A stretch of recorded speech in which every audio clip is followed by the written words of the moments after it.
खबरों में आगे बढ़ते हैं, रुक करते हैं इंदौर का, जहां इंदौर में मंत्री कैलाश विजयवर्गीय ने आप सांसद राघव चड्ढा के बीजेपी में शामिल होने को लेकर प्रतिक्रिया दी है। उन्होंने कहा कि पीएम मोदी के प्रति लोगों की आस्था लगातार बढ़ रही है। मोदी सरकार के विकास कार्यों और वैश्विक स्तर पर बढ़ती प्रतिष्ठा के कारण लोग बीजेपी से जुड़ना चाहते हैं। उन्होंने कहा कि राघव चड्ढा के नेतृत्व में राज्यसभा की एक बड़ी टीम का बीजेपी में शामिल होना अच्छी बात है।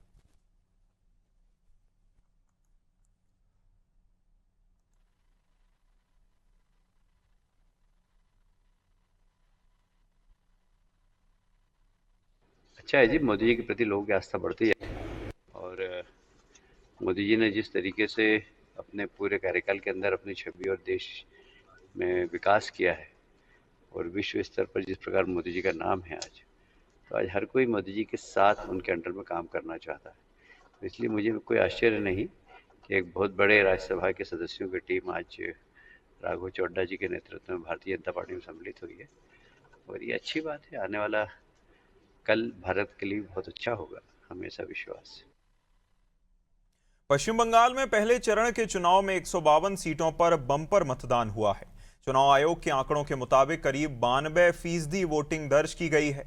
इस भारी मतदान के लिए बीजेपी और टीएमसी दोनों ने अपनी अपनी जीत के दावे किए हैं। इस बीच मंत्री कैलाश विजयवर्गीय का बयान सामने आया है, जिसमें उन्होंने इस मतदान को बीजेपी के पक्ष में बताया है। साथ ही उन्होंने पश्चिम बंगाल में कानून व्यवस्था और भ्रष्टाचार के मुद्दों को लेकर टीएमसी पर निशाना साधा। इसके अलावा विजयवर्गीय ने चुनाव के दौरान हुई हिंसा को लेकर भी सवाल खड़े किए हैं।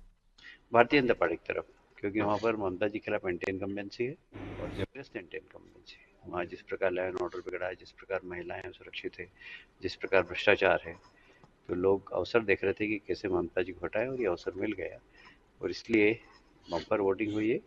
और मुझे लगता है कि 2/3 बहुमत से वहाँ पर भारतीय जनता पार्टी की सरकार बन जाए तो मुझे कोई आश्चर्य नहीं। हिंसा की भी कई खबरें सामने, जिसमें बीजेपी कैंडिडेट को दौड़ा कर जो है कार्यकर्ताओं पर पिटाया गया। मेरे हिसाब से अन्य चुनाव की तुलना में बहुत कम हिंसा हुई है।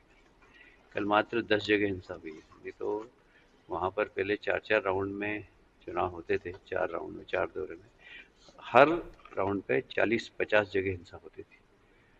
अब तो कल तो 152 सीटों पे चुनाव हुए और मात्र 10 जगह हिंसा हुई है। तो अपन कह सकते हैं कि सबसे, बंगाल के इतिहास में सबसे कम हिंसा कल हुई। पहले चरण में कितनी सीटें जीतती हुई दिख रही है भाजपा? 100 से ऊपर है।